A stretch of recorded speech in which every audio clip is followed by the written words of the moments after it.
My name is Nadia Okafor. I was 34 years old when my mother introduced me to the president of a hospital board as the one who moves boxes for a living. We were standing in the Meridian Ballroom at the Hargrove Grand Hotel in Columbus, Ohio. Crystal chandeliers, waitstaff in white gloves, 240 people in formal wear. Most of them physicians, hospital administrators, pharmaceutical executives, and major donors who had written real checks to make that evening happen. My brother Emeka was being honored with the Regional Excellence in Medicine Award, the first surgeon under 40 to receive it in 11 years. My mother had been planning her outfit for that ceremony for 6 months.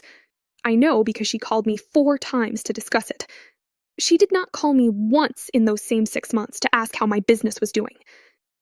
I was wearing a deep burgundy gown I had bought for $340 at a boutique on High Street. My hair was up.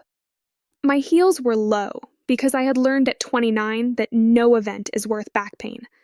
I had driven 25 minutes from my office on the east side, parked in the hotel's underground garage, and walked into that ballroom alone because I had been told specifically that I did not need to bring anyone. It's a professional event, my mother had said. Just come and sit with family. I came, I sat with family, I smiled through cocktail hour, through past hors d'oeuvres, through 2 rounds of introductions my mother orchestrated, every time someone important came within 10 feet of our table. Then Dr. Philip Ashford, president of the Ohio Medical Foundation Board, stopped to greet us. He was 62, silver-haired, the kind of man who walks slowly because the world has always waited for him. My mother stood up from her chair like she had been rehearsing for this exact moment. "Dr. Ashford," she said, "this is my son, Dr. Emeka Okafor, tonight's honoree." Emeka shook his hand. Warm smile. Practiced confidence. He's good at rooms like this. "And this," my mother continued, gesturing toward me with a small wave, the kind you use when pointing at furniture, "is Nadia, the younger one. She does something with shipping, logistics, moving things around." She laughed softly. "You know how it is." Dr. Ashford nodded politely. His eyes moved past me in about 2 seconds. Then he returned his full attention to Emeka. I sat back down, placed my hands in my lap, smoothed the fabric of my dress over my knees. The table centerpiece was white orchids in a tall glass vase. I counted them. 11. The ivory candle in the center was partially burned, the wax soft at the top. Moving things around. I had 14 employees. I had a 4,200 square foot office. My firm had posted $2.8 million in revenue the previous fiscal year. I had 3 active contracts with regional healthcare networks, one of which was a $340,000 annual retainer with Northfield Health Partners, the parent organization of the very hospital that was honoring my brother that night. My mother did not know any of that. Not because I had hidden it, because she had never asked. If you have ever sat in a room full of people who are proud of someone in your family, while you are completely invisible to that same family, you already understand exactly what that evening felt like, before it became something else. If this kind of story lands somewhere familiar, subscribe and stay with me, because what happened after dinner is something I still think about almost every single day. Let me take you back to the beginning. I grew up in Westerville, Ohio, a suburb of Columbus. Quiet streets, good schools, the kind of neighborhood where ambition was expected, but only recognized in very specific forms. My father, Emmanuel Okafor, came to the United States from Enugu, Nigeria in 1987. He had an engineering degree and the discipline of a man who understood that everything he built in this country would have to be built twice, once in reality and once in the perception of others. He worked for the same civil engineering firm for 28 years, methodical, careful, private about money, and prouder of credentials than almost anything else I have ever seen in a person. My mother, Grace, came over 3 years later, in 1990. She had been trained as a secondary school teacher in Nigeria, but never taught in the United States. She managed the house, managed us, and managed the community image of the Okafor family with the focus of a project director. She knew every Nigerian family in a 30-mile radius. She knew whose children were in medical school, whose children were in law school, whose children had scholarships. She kept that information the way some people keep financial records. Organized, updated, and referenced frequently. There were 3 of us. Emeka was the oldest, 7 years older than me. He was always the one. Not in a cruel way, not at first, just factually. Emeka was brilliant in the way my parents understood brilliance. High marks, perfect scores, a clear destination. Pre-med at Ohio State at 18. Surgical resident at 26. Board-certified cardiothoracic surgeon at 32. Every achievement announced at dinner, celebrated with phone calls to aunties, photographed and framed for the living room wall. My brother Chidi was 4 years older than me. Quieter than Emeka, less decorated, but a licensed attorney by 30, so he cleared the bar.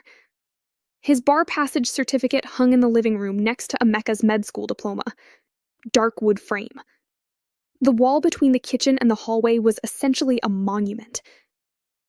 Then there was me, Nadia, the youngest, the girl, the one who studied communications at Ohio State, not medicine, not law. The one who had always been creative, which was my mother's way of saying she did not know what I was going to do with my life and had decided to frame the uncertainty as a personality trait. I was not a bad student. I graduated with a 3.6.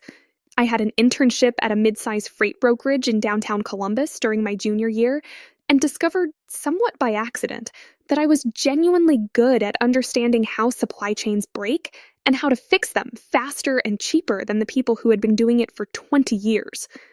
That is not a glamorous discovery. There is no movie about logistics consulting. There is no dinner table story that begins with, she identified a routing inefficiency in a regional distribution network. I understood that early, so I stopped trying to explain it and started just doing it. The first time I tried to tell my parents what I was actually building, I was 27. I had been working for myself for 2 years, operating out of a shared office space on Morse Road, paying myself $52,000 a year. Barely. 2 clients, both small regional distributors.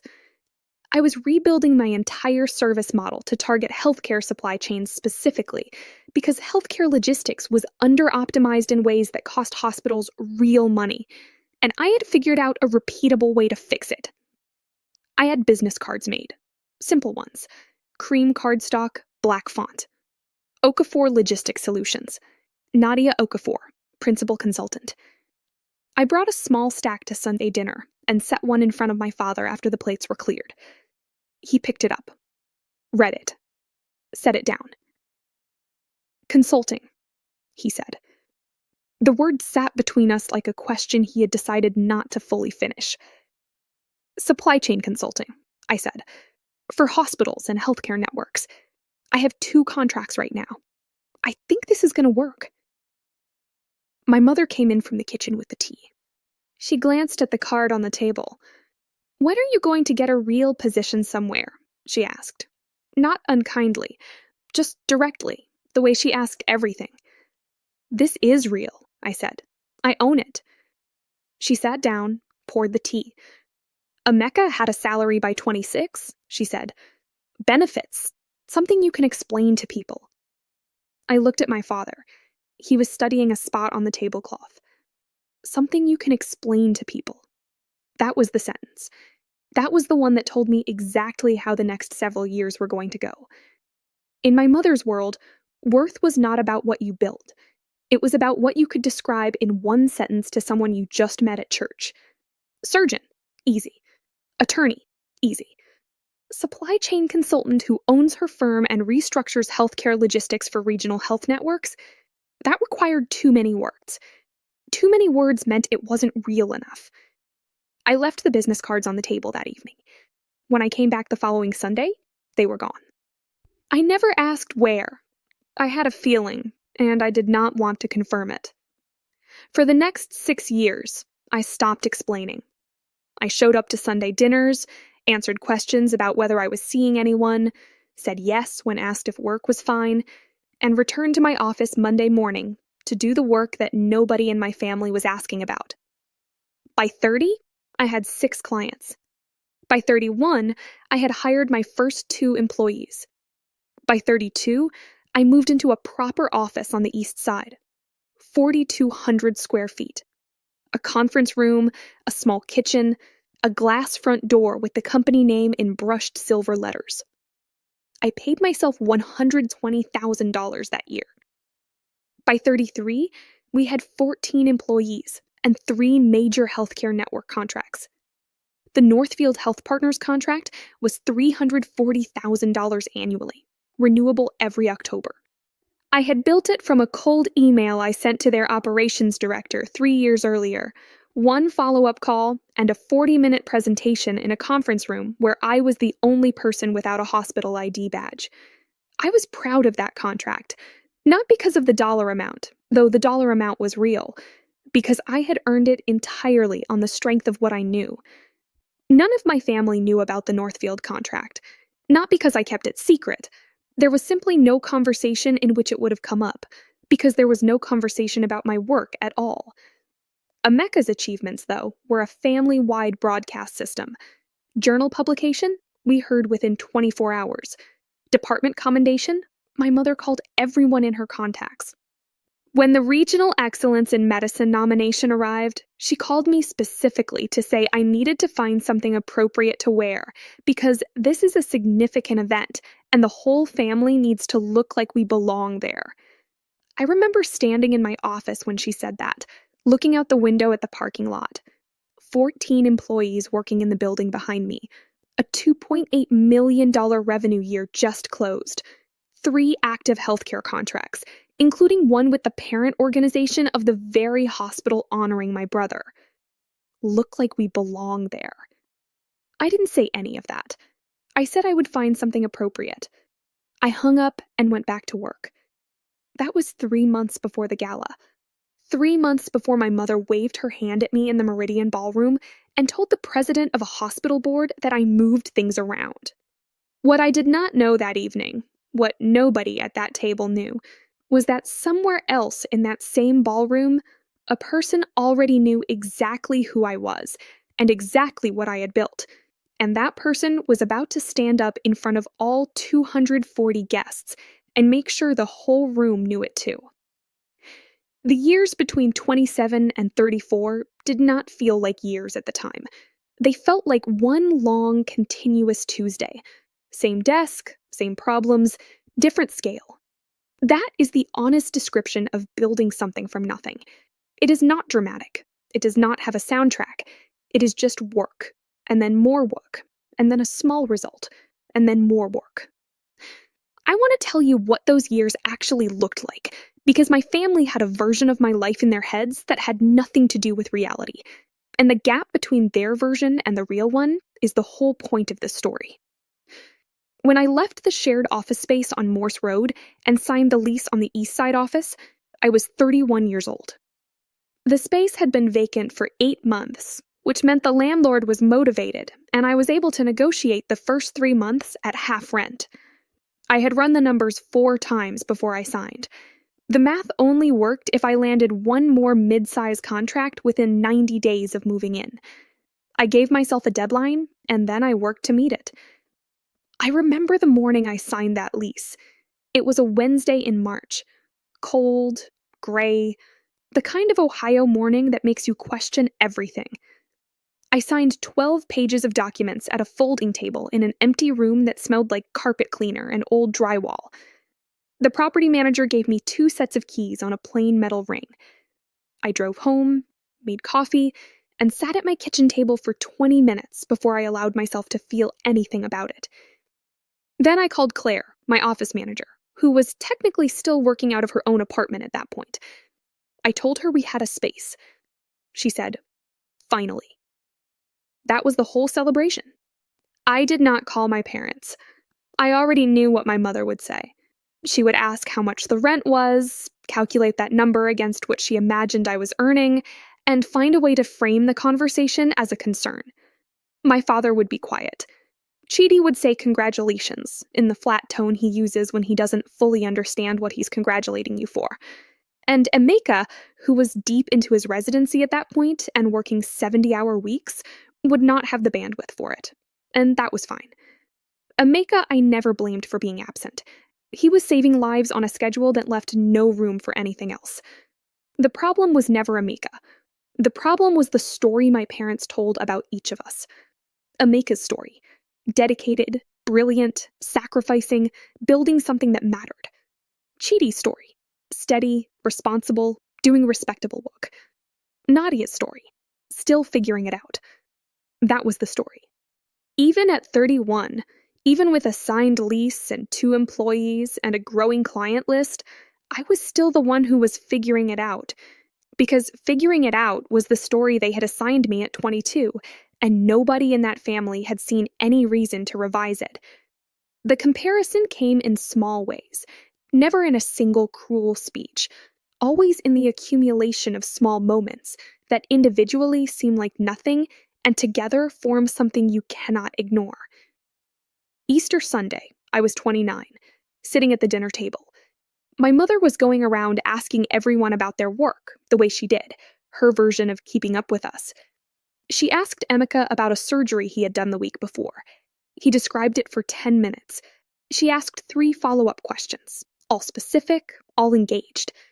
She asked Chidi about a case he was working on. He talked for 5 minutes. She nodded, asked 1 question about the client. Then she looked at me. Nadia, how are things? Not how is the business, not how are your clients. How are things? The question you ask someone when you don't know enough about their life to ask anything specific. Things are good, I said. We just renewed a contract with a hospital network in Dayton. 3-year term. She nodded. Good, good. Then she turned to Emeka and asked if he was taking any time off soon. That was it. That was the whole conversation about my 3-year contract renewal. I sat there and ate my food and did not say anything. I had stopped expecting more by then. Expecting things from people who had already shown you their capacity is a form of self-punishment, and I had punished myself enough in my late 20s to know better. The Northfield contract came through when I was 33, and it changed everything in terms of the business. Northfield Health Partners operated 11 hospitals across Ohio and Indiana. Their internal supply chain had inefficiencies in 3 specific areas: medical device procurement, consumables distribution, and vendor contract overlap, that were costing them somewhere between $800,000 and $1.2 million annually in avoidable losses. I had spotted the pattern from data in a public-facing efficiency report they had published the previous year. Most people read those reports and forget them. I read it twice, built a preliminary analysis in a spreadsheet, and sent the operations director a 4-paragraph email. His name was David Renner. He called me back in 4 days. That almost never happens. I prepared for 2 weeks before our first meeting. The presentation was 40 minutes. I brought printed binders, which nobody does anymore, but I brought them because I knew the people in that room were over 50 and responded to paper. I walked them through every inefficiency, every projected cost, and a 14-month implementation plan with measurable benchmarks at 90, 180, and 365 days. They signed the contract 7 weeks later. $340,000 a year, renewable annually. One of the hospital directors told me afterward it was the clearest proposal they had received in a decade. I did not post about it. I did not call anyone except Claire, who ordered a pizza to the office and put exactly 1 bottle of sparkling water on my desk as a joke about celebrating. We ate at the conference table at 8:30 in the evening, just the 2 of us, and talked about what the contract meant for the next phase of hiring. That is what building something actually looks like. Sparkling water at 8:30 at night in an empty conference room with your office manager, because the people you would naturally want to tell would not fully understand what you just did. By the time I was 34 and sitting in the Meridian Ballroom in my burgundy gown, my firm had been operating for 7 years. 14 full-time employees, 3 active healthcare network contracts, $2.8 million in annual revenue, which, after expenses and payroll, left me a net income that would have made my father's head turn if he had ever asked about it. I owned a 3-bedroom house in New Albany that I had purchased at 32 with a conventional mortgage. Not the largest house in the neighborhood, not a showplace, just a clean, well-kept house on a corner lot with a porch I actually sat on. I had a retirement fund, I had a 6-month emergency reserve, I had taken one real vacation in 7 years, 9 days in Portugal when I was 33, which I scheduled around a client blackout period and pre-cleared with Claire before I booked the flight. My parents had never visited my office. My mother had been to my house once, for about 40 minutes, when I hosted Christmas the year I bought it. She walked through the rooms and said it was very nice. She asked if I was seeing anyone. I said no. She said the kitchen had a lot of counter space, which I think was meant as a compliment. My father walked the perimeter of the backyard, nodded at the fence line, and said it was a solid lot. That was actually high praise from him. I'll take it. Emeka's apartment in Cleveland had been visited by my parents 4 times in 2 years. Both directions, they drove the 2 hours each way. They brought food, stayed the weekend, cooked in his kitchen, met his colleagues. When he closed on his condo the following year, my mother sent the moving announcement to everyone she knew. I am not telling you this to keep score. I outgrew the need to keep score sometime around 31. I am telling you because the invisibility was not about whether I was loved. I believe my parents loved me in whatever way they were capable of. The invisibility was about value, about whose life was legible to them and whose was not. Emeka's life was legible. A hospital, a title, a white coat, a salary that could be described in a single clean number. My life required context. It required understanding what a supply chain consultant actually does. It required asking, and they never asked. The Northfield Health Partners contract had been active for 14 months by the time of the gala. 14 months of quarterly reviews, implementation reports, and a cost recovery that was already tracking at $1.1 million for Northfield's fiscal year. I had a standing monthly call with David Rennerstein. I had been in the Northfield regional office in Dublin, Ohio 7 times. I had shaken hands with their COO, a woman named Sandra Price, 4 times. Sandra Price. I want you to remember that name. She was 51, 22 years in healthcare operations. She had overseen 6 hospital acquisitions, 2 full system overhauls, and a supply chain modernization that had been written up in a healthcare industry journal the previous year. She was the kind of professional who made other professionals straighten up when she walked into a room. Sandra Price was at the Hargrove Grand Hotel that evening for the same reason I was. The Ohio Medical Foundation Gala was the one event each year that brought together the clinical side and the operational side of Ohio's healthcare world in the same room. She was there representing Northfield as a major donor. The foundation had received a $200,000 gift from Northfield Health Partners for the endowment fund. She was somewhere in that room of 240 people, while my mother was waving her hand at me and explaining to Dr. Ashford that I moved things around. I did not know Sandra was there yet. I found out the way you sometimes find out important things, by accident, at the exact wrong and right moment simultaneously. Dinner was served at 7:45. Poached salmon, roasted vegetables, wild rice, a bread roll in a linen napkin. I ate carefully because the dress was fitted and I had learned from experience. The table conversation moved around Emeka, as it always did in gatherings like this. His colleagues leaned in when he talked. His girlfriend Priya smiled at her plate with the quiet pride of someone who had heard the stories before, but still liked them.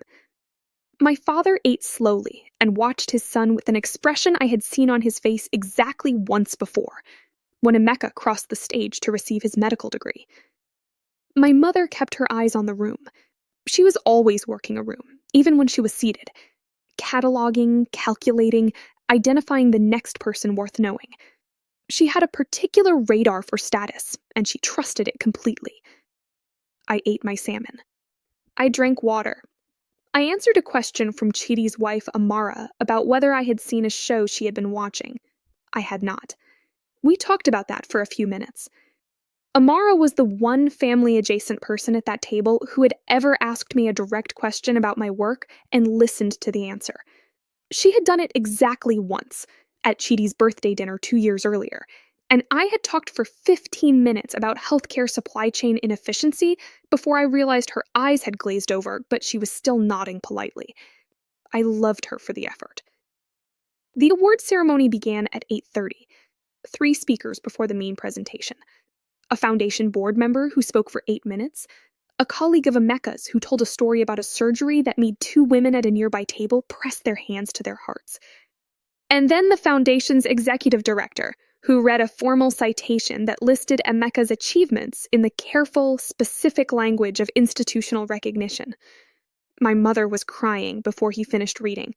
Quiet tears, controlled, dabbed with a folded tissue she had prepared in advance, because she had known she would cry, and she was never caught unprepared. My father sat straight in his chair and pressed his lips together and nodded. Once. It was the closest he came to visible emotion in public. I watched my brother walk to the podium and accept a crystal award the size of a small fire hydrant and shake 7 hands in a row. He was good at this.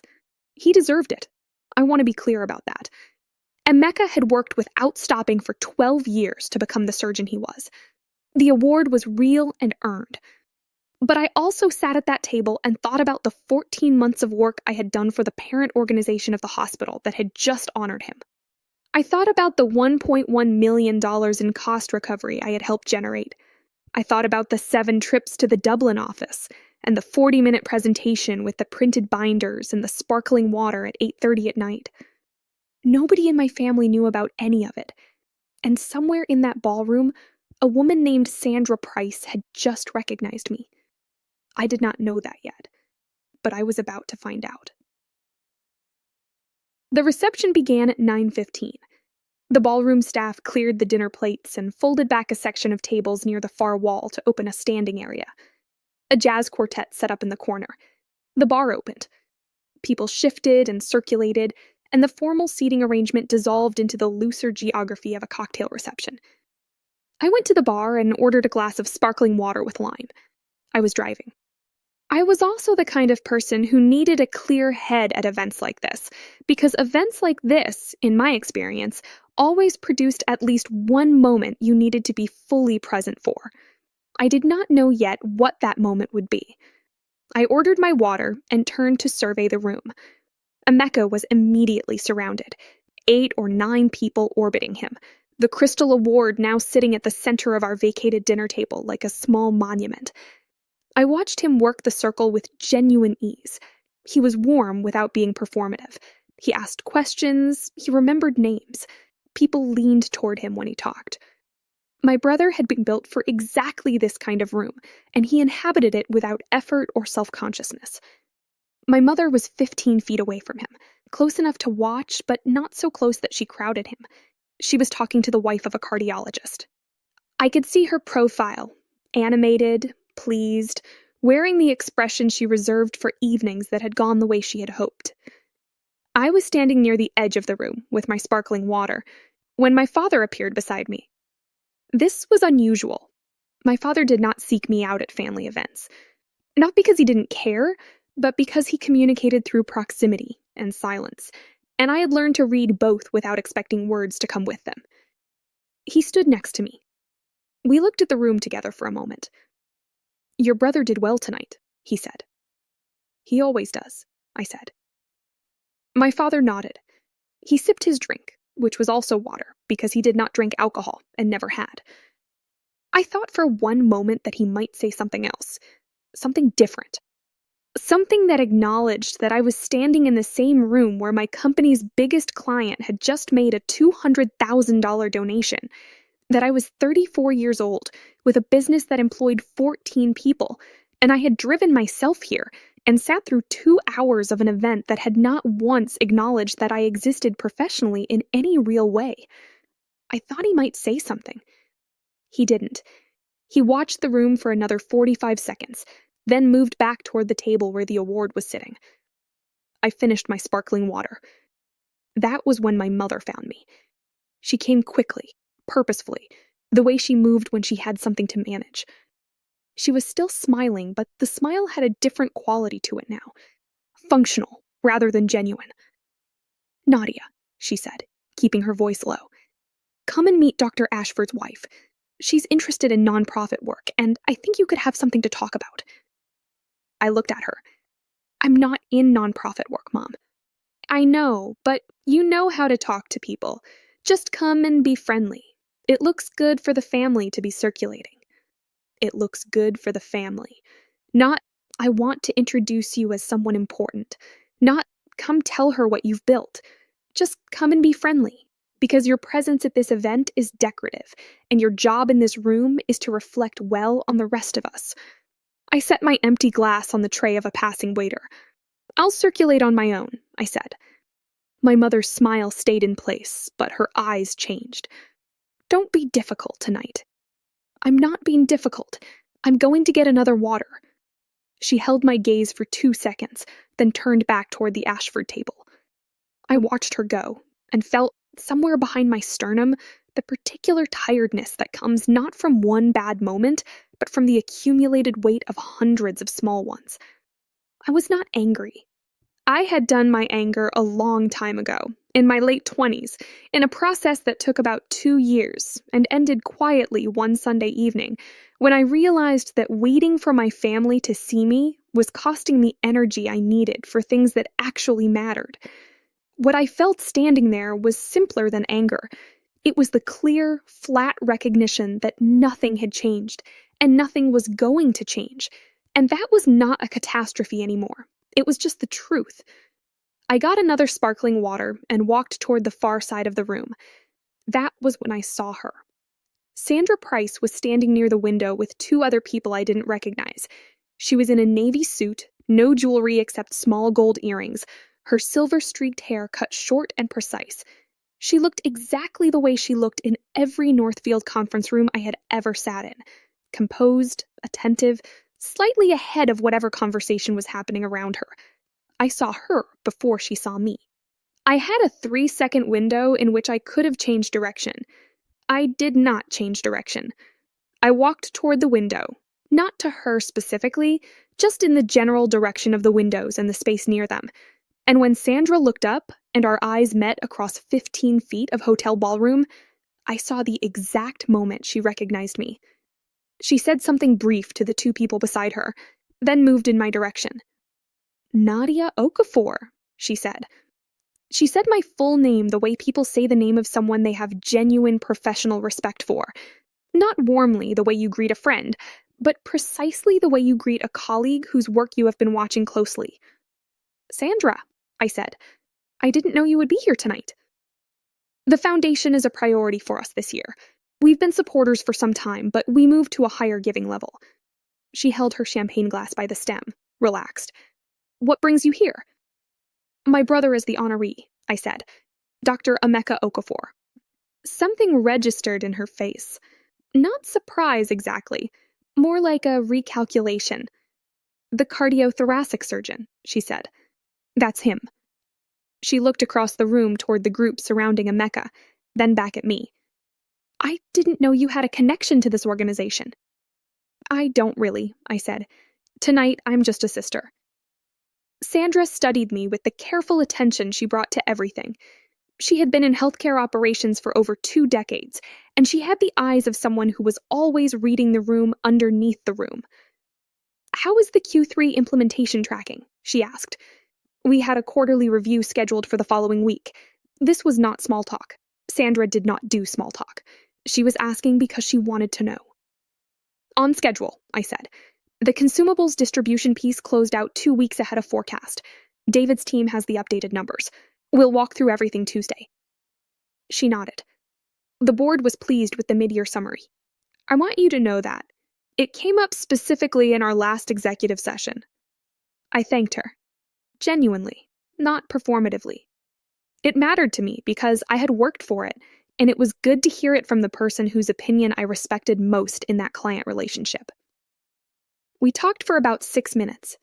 Clean, specific, professional. The kind of conversation that felt like 2 people who understood the same language and were relieved to be speaking it. Then Sandra looked past my shoulder. I turned. My mother was standing 12 feet away, watching us. I could see her trying to work it out. Who is this woman? Why is she talking to Nadia with that level of attention? Why is Nadia standing there like she belongs in this particular conversation? My mother's expression was the one she wore when her calculations were producing an unexpected result. Sandra said, "Is that your family?" "My mother," I said. Sandra raised her chin slightly. Not an invitation exactly, but not a closed door either. I made a decision in that moment. Not a loud decision, not a dramatic one. The quietest decision I had made in years, which is perhaps why it felt so clear. I did not wave my mother over. I did not introduce her. I let the moment sit exactly as it was. Two professional women finishing a professional conversation, while my mother stood at the edge of it and watched, and did not know what she was watching. Sandra finished what she was saying. She said she looked forward to Tuesday's review. She said it had been good to see me. Then she moved back toward the two people she had been talking to earlier. I stood by the window for a moment with my sparkling water and watched the room. My mother materialized beside me almost immediately. "Who was that?" she asked. "Sandra Price. She's the COO of Northfield Health Partners." My mother processed this. I could see her doing it. "How do you know her?" "She's one of my clients," I said. "Her organization is my largest contract." Silence. Brief, but heavy. "You work with her company?" "My firm does, yes. Has for 14 months. My mother looked across the room at Sandra, now re-engaged in her previous conversation, champagne in hand, entirely unaware that she had just become a data point in my family's understanding of who I was. "You never mentioned that," my mother said. "You never asked, Mom." She opened her mouth, closed it. Her eyes moved back to Omika across the room, then to me, then to Sandra, then to me again. I watched the arithmetic happening in real time. "How big is this contract?" she asked. I told her the number. $340,000 annually. One client. One contract. The silence that followed lasted long enough to be uncomfortable. I let it be uncomfortable. I did not fill it. I had spent a decade filling silences I should have left empty. "Why didn't you ever say anything?" my mother asked, finally. Her voice had changed register slightly. Not soft, exactly, but different from the voice she had been using all evening. "Because every time I started to tell you something about my work, the conversation moved to something else," I said. "And after a while, I stopped starting." She was quiet. She looked at the window, then at the room. The jazz quartet had moved into something slow and something comfortable. People were clustered in small groups, 100 separate conversations happening at once, the hum of an event that had gone well. I thought that was the end of it. I thought maybe something had shifted, even slightly, in the way my mother understood what I had been building for 7 years. I thought the evening might end on that quiet note, the note of a small truth finally landing somewhere it could be felt. Then Emeka's colleague found us. His name was Dr. Terrence Webb, chief of cardiac surgery at the medical center, late 40s, the kind of doctor who had learned to talk to everyone at events like this, because events like this were part of his job. He had been working the room all evening, and now he had circled to our part of it. "Mrs. Okafor," he said to my mother, "you must be so proud. Emeka is one of the finest surgeons we have." My mother lit up immediately. The arithmetic from a moment ago disappeared. She was back in her element. "He has always been exceptional," she said, "from the time he was small." Dr. Webb turned to me, polite, inclusive. "And you are?" My mother answered before I could. "This is Nadia, the younger one." A small, soft laugh. "She's been chatting with some people here tonight. Making connections. You know how networking events are. Chatting with people. Making connections. Not the COO of a major healthcare organization that has been her client for over a year. Not the principal consultant who manages a $340,000 contract with a company that donated $200,000 to this very foundation tonight. Just chatting. Just networking. Just Nadia, the younger one, doing what people do at parties. Dr. Webb smiled, said something polite, and moved on. I stood there with my glass in my hand, and I felt something settle inside me. Not anger, not hurt, something cleaner than both of those. The particular clarity that comes when you realize that nothing you say, in this context, in this conversational register, to these specific people, in this format, will change anything. Words were not going to work here. Words had not been working here for 7 years. What was already in motion was going to have to do it. Because Sandra Price had walked back to her original group, and that group now included Dr. Philip Ashford and 3 members of the foundation board. And I had just noticed, from where I was standing, that Sandra was saying something. And Dr. Ashford was listening, and he was nodding, and Sandra was pointing. Not obviously, not dramatically, but pointing nonetheless, in my direction. I did not move. I did not change my expression. I held my sparkling water and stood by the window, and I waited.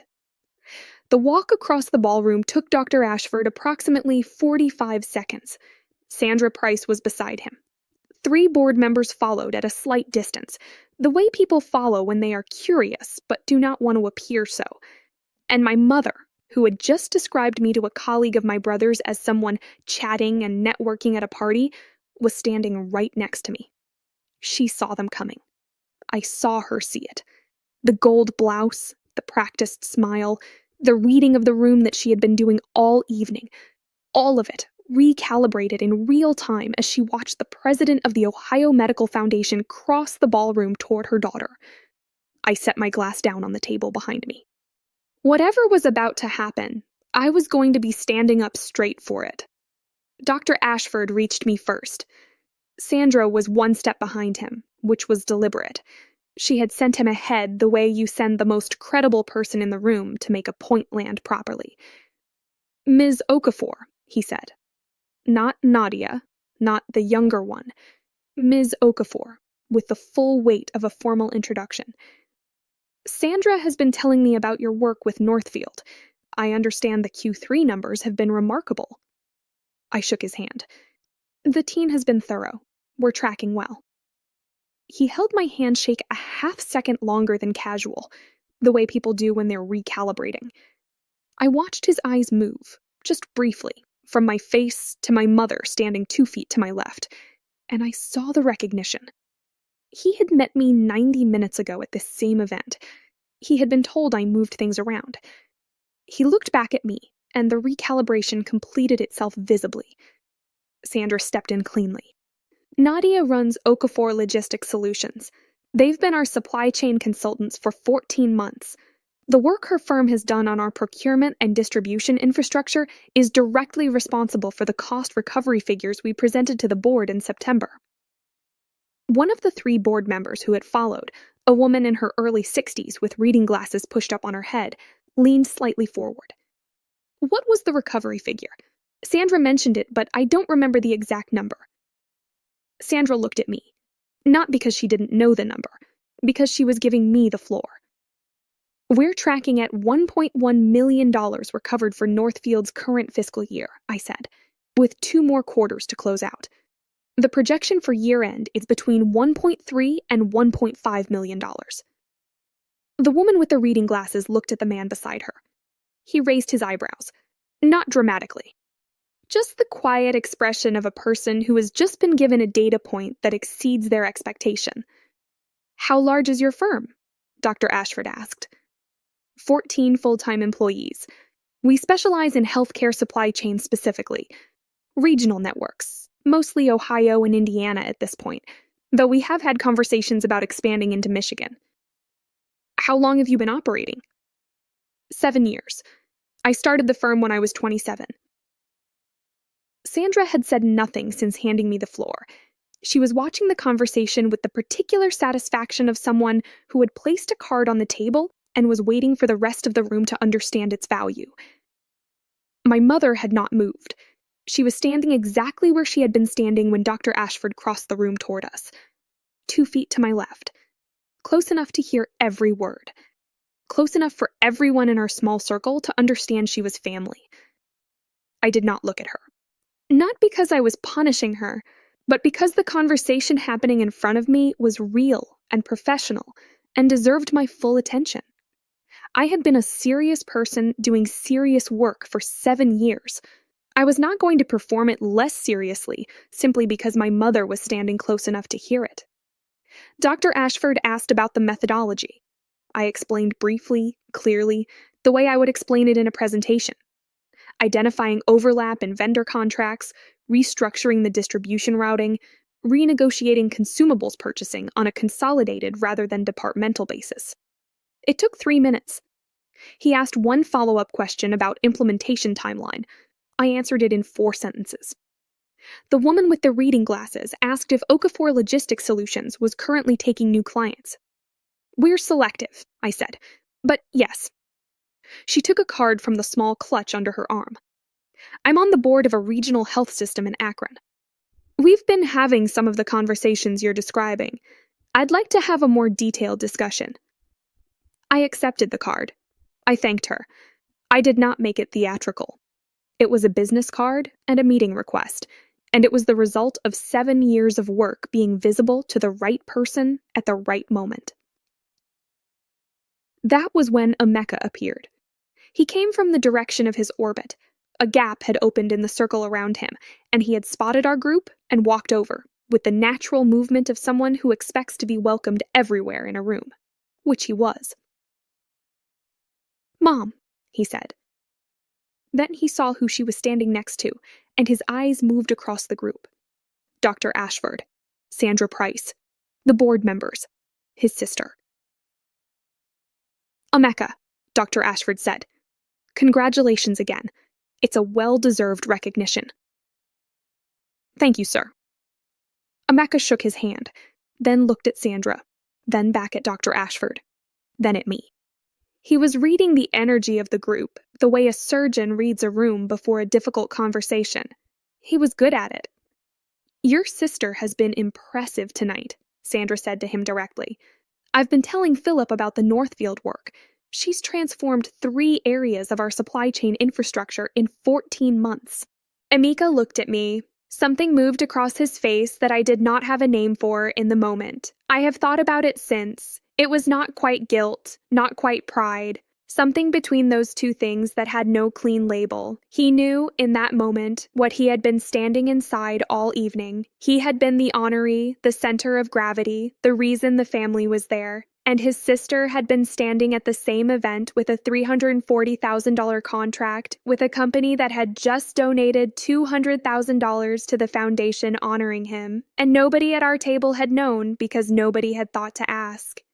"I didn't know," he said. To me, not to the group. Quietly. "I know," I said. That was the whole exchange. 4 words each. But Emeka heard it fully. He was perceptive enough for that. Dr. Ashford turned to my mother with the natural courtesy of a man at a social event who includes everyone in his field of attention. "You must be proud of both of them," he said. "A surgeon of this caliber and a consultant building a firm of this impact. That's an exceptional family." I watched my mother receive that sentence. She opened her mouth, closed it. Her hand came up to the necklace she wore, a small reflex she had when she was processing something she had not expected. Her eyes moved from Dr. Ashford to Sandra, to me, and back to Dr. Ashford. "Yes," she said finally. "Yes, of course." It was the smallest word she had used all evening. She had been speaking in full sentences and complete performances since 6:45. Now she had one word, and it came out softly and without its usual authority. Dr. Ashford smiled, said something polite about the evening, and moved on with the board members. Sandra held back for one more moment. She looked at me. Tuesday, she said. Tuesday, I confirmed. She nodded to my mother, brief and courteous, then walked back toward the far side of the room. The three of us stood there, my mother, my brother, and me. The jazz quartet played something measured and unhurried. The rest of the ballroom continued its 100 conversations. Nobody was watching us specifically. There was no audience for what happened next, because what happened next was not a scene. It was quieter than that. My mother looked at me. Her face had lost the event face, the performance face she had been wearing since we arrived. What was underneath it was harder to read. She was not a woman who showed confusion easily, because confusion required admitting you had been wrong about something, and admitting that required a kind of interior flexibility my mother had always struggled to access. But she was close to it, closer than I had ever seen. "Why didn't you tell me?" she asked. Her voice was low. "About the contract, about all of it. Why did I have to find out like this?" I had rehearsed this question in my head without knowing I was rehearsing it. For years, I had imagined some version of this moment and prepared some version of this answer. "Mom," I said, "I tried. For years, I tried. You never asked anything specific about my work. Every time I mentioned the business, you either changed the subject or compared it to something Emeka or Chidi was doing. I stopped explaining because explaining to someone who isn't listening is exhausting." She was quiet. "I brought business cards to Sunday dinner when I was 27, I said. "Do you remember what happened to them?" Her expression shifted, just slightly. Enough. "I set them on the table," I said. "The next Sunday they were gone. I never asked where they went because I didn't want to know. I didn't want to have that conversation. I just went back to work." Emeka was listening. He had not moved. He was standing with his crystal award in his hands, the weight of the thing suddenly seeming different than it had 20 minutes ago. "Nadia," he said, "I owe you an apology." I looked at him.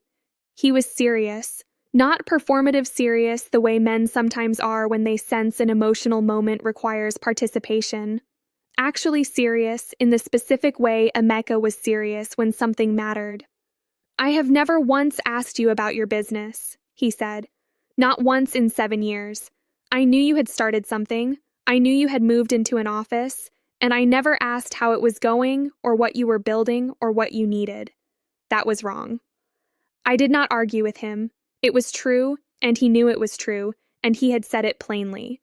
That was more than most people manage. "I appreciate that," I said. My mother had not yet said what she needed to say.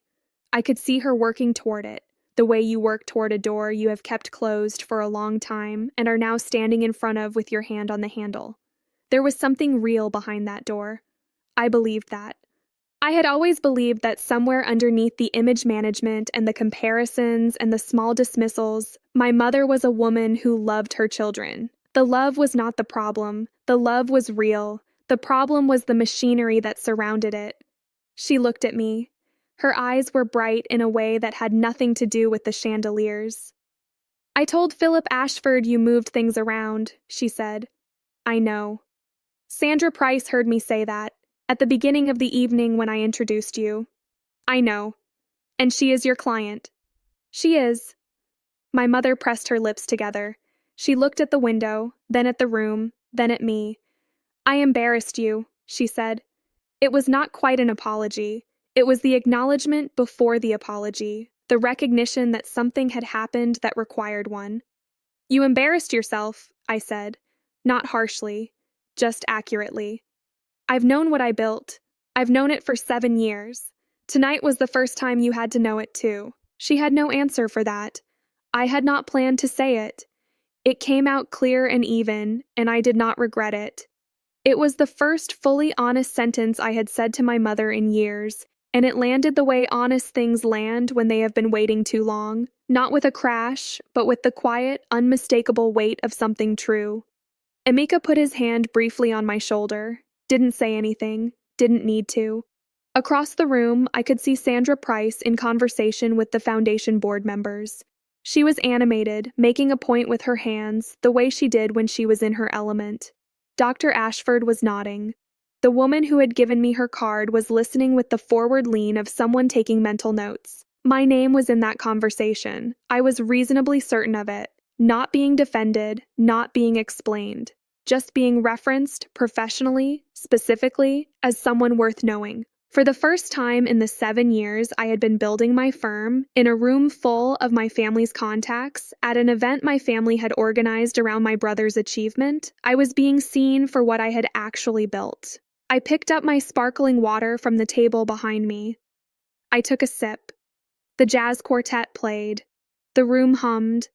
And my mother stood beside me in her gold blouse with her hands clasped in front of her, looking at her daughter for what felt like the very first time. I drove home alone at 11:15. The highway was nearly empty, orange streetlights every quarter mile, the Columbus skyline behind me in the rearview mirror getting smaller and then disappearing. I had the radio off. I did not need sound. I had enough to sit with. The evening had not ended dramatically. There was no second confrontation, no tearful scene in the parking garage, no final speech from anyone. What had happened, happened. It had happened in front of witnesses, in the middle of a ballroom, in the language of professional recognition, which is the language my family had always understood better than any other. And then the event continued, because events continue regardless of what shifts inside the people attending them. I had said goodbye to Emeka near the coat check. He hugged me, a real hug, the kind that lasted more than 2 seconds. He said he would call me. I said okay. I believed him because Emeka, whatever his failures, was not someone who said things he did not mean. My mother kissed me on the cheek at the door. She smelled like the same perfume she had worn to every formal event my entire life, something floral and familiar. She looked at me for a moment before she let go. Her eyes were tired. Not the performative fatigue of a long evening, but something deeper. The tiredness of a woman who had been carrying a story about her family for 30 years and had just discovered that one of the chapters was wrong. My father shook my hand. He shook my hand the way he shook the hands of people he respected. I noted it and did not make anything of it in the moment, but I noted it. I drove home. I made tea. I sat at my kitchen table in the quiet of a house that was mine, in a neighborhood I had chosen, in a life I had built without anyone's help or acknowledgement, and I let the evening settle. The first call came the next morning at 8:47. I was already at my desk. Emeka. He did not open with small talk. He asked if I had time to talk for a few minutes, and I said yes, and he said he had gone home and thought about what I said on the lawn, about explaining to someone who isn't listening being exhausting. He said he had been trying to remember the last time he had asked me a direct question about my work, and he could not come up with one. Not one. He asked me to tell him about the business. Not a summary, not the version I would give at a networking event, but the real version. How it started, what the early years looked like, what it cost me, what I had built. I told him. I took 40 minutes, and I told him all of it. The shared office on Morse Road, the 2 clients, and the nearly impossible math of the first 3 years, the signed lease in the empty room that smelled like carpet cleaner, Claire and the sparkling water at 8:30 at night, the cold email to David Renner and the 4-paragraph reply, the 40-minute presentation with the printed binders, the $340,000 contract, the 14 employees, the $2.8 million year. Emeka was quiet for most of it. He asked 3 questions, all specific, all showing he was actually listening.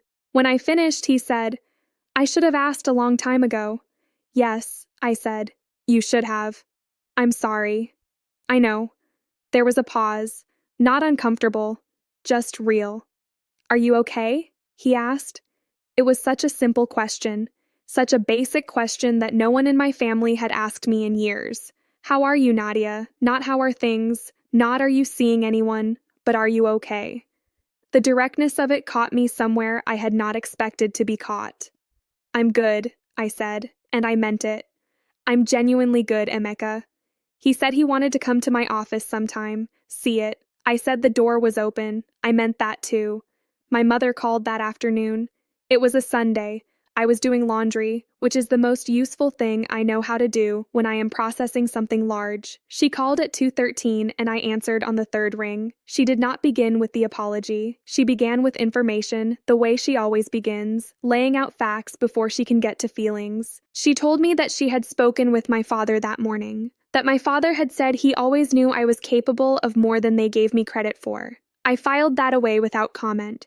Then she told me about the business cards. She said she had thrown them away. She said it plainly, not defensively. She had thrown them away because at the time, looking at them, holding a card that said principal consultant for a company I had named after our family, she had felt something she described as fear. Not dismissal, she said. Fear. She had been afraid that I was going to fail, that I was going to invest myself in something that would not work, and that she would have to watch that happen. She said it was easier not to take it seriously than to take it seriously and watch it collapse. I sat on the edge of my bed with a pile of folded laundry beside me, and I listened.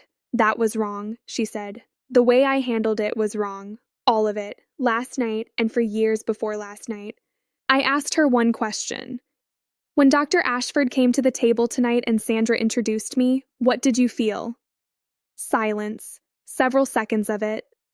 Ashamed, she said. Not of you, of myself. I sat with that. It was the most honest thing my mother had said to me in years, possibly the most honest thing she had said to me as an adult. I appreciate you saying that, I said. I want you to understand something. I am not angry with you the way I was in my 20s. I processed that a long time ago, but I also cannot keep showing up to dinners and events and conversations where my work is invisible and my life is summarized as a footnote. I can't do that anymore. I know, she said quietly. I need it to be different, not perfect, just different. I need you to ask me real questions and listen to the real answers. I need you to not introduce me as the younger one who does something with shipping. She made a sound that was not quite a laugh and not quite a cry, something in between that I had never heard from her before. I can do that, she said. I believed her, partially. My mother was a woman shaped by decades of her own patterns, and a single phone call was not going to rewire them. But the call itself was real. The acknowledgement was real. And that was more than I had expected from her in the immediate aftermath of anything. We talked for another 20 minutes, about nothing urgent, just talked, the way we had rarely talked my entire adult life. She asked about the Akron lead, and I told her about the board member's card. She asked if I was going to follow up. I said, of course. She said, good. My father never called. But 3 days after the gala, a card arrived in my mailbox, a plain white envelope, my name and address in his careful engineer's handwriting. Inside, a note card, his handwriting again, small and precise. It said, I should have come to your office when you moved in. I am proud of what you have built. Dad. 6 sentences, including the signature. For Emmanuel Okafor, that was a novel. I put the card on my desk, to the left of my keyboard, where I would see it every morning. Chidi called on Tuesday, 2 days after the gala. His call was the shortest. He said he had heard about what happened from Emeka. He said he had no idea the business had grown to that size. I said I knew he had no idea. He said he was sorry for not paying more attention. I said I appreciated it. And I meant it because Chidi had his own quiet interior life, and his apologies were never performative. Amara texted separately, a long text, the kind she sent when she had something real to say. She said she had always thought I was remarkable, and she was glad the rest of the family was finally catching up. She signed it with a single heart and no other commentary, which was very Amara. I smiled at that text for a full minute. The meeting with the Akron board member happened 3 weeks later. Her name was Patricia Gill. She ran the board of a 6-hospital regional network in Summit County, and their supply chain situation was, as she had suggested at the gala, exactly the kind of problem my firm had been built to solve. The initial conversation lasted 90 minutes. She said she would present the proposal to her executive team by the end of November. That contract closed in January, $285,000 annually. Claire ordered pizza again. We ate at the conference table at 7 in the evening and talked about what the second hire for the new account would look like. I thought about telling my mother when the contract closed. Then I thought about it more carefully. I told Emeka instead. He called back within 20 minutes and asked every relevant question with the focus of someone who had decided, genuinely, to pay attention. That was enough, more than enough. My relationship with my mother changed after that night. Not completely, not in a way that erased what the previous years had been. But the change was real and it held, which matters more than the size of it. She calls now on Sunday afternoons and she asks specific questions. How is the Akron account? How is Claire? Did the Q4 numbers come in the way you projected? She does not always understand the answers, but she asks and she listens and she does not change the subject. That is different from before. I will take different. My father came to my office in February. He drove himself, which at 72 was still well within his capacity, but felt significant given that he had never made the 25-minute drive in 7 years. He arrived at 9 in the morning, walked through every room, looked at every desk, read the company name on the glass front door twice, and then stood in the conference room for a long time without saying anything. Then he said, "Good bones," which, from a civil engineer who spent 28 years building structures that were meant to last, was everything. I took a photo of him standing in the conference room. He did not smile for it because he never smiled for photographs, but he stood up straight with his hands at his sides and he looked directly at the camera. I printed it and put it on the wall beside my office door. Not because I needed the validation, because the moment was real and I wanted to remember it. There are things I still do not have. I do not have the version of my family where they saw me clearly from the beginning. I do not have the Sundays from my late 20s where somebody at that table asked what I was building and listened to the whole answer. I do not have the years of small recognition that I watched flow naturally toward my brothers while I sat quietly and did not make anything of it because making something of it would have required a conversation nobody was ready for. Those years are gone. I am 34. I am not going to recover them. What I have is a 3-bedroom house on a corner lot, a 4,200 square foot office with 14 people in it doing work that matters. 2 healthcare network contracts, a third in negotiation, a father's note card on my desk, and a photograph of him on my wall, a brother who calls and asks real questions, a mother who is trying, slowly, imperfectly, but trying, a friend named Claire who has been in my corner since the shared office on Morse Road and who I will never be able to adequately thank. And I have the business card on my desk, not the ones from 7 years ago that ended up in a trash can. A new one, the current version, updated last year when we moved to the new address. Same cream cardstock, same black font. Okafor Logistics Solutions. Nadia Okafor, principal consultant and founder. I look at it sometimes, not often, but sometimes, and I think about the 27-year-old who set a stack of those cards on a Sunday dinner table and then drove home alone and built something anyway. She did not need anyone's permission. She needed consistency and patience and the ability to stay in a room long after the applause had moved to someone else. She had all 3. If you have been building something that the people who love you cannot see yet, I want you to hear this. Keep building. Not for the moment when they finally notice. Build because the work is real, and the work is yours, and the work speaks when you cannot find the words. 7 years, 14 employees, 2 new contracts this year alone. Nobody gave me any of that. I made it on a Tuesday. And then again on Wednesday, and then again for 7 years in a row. That is the whole story.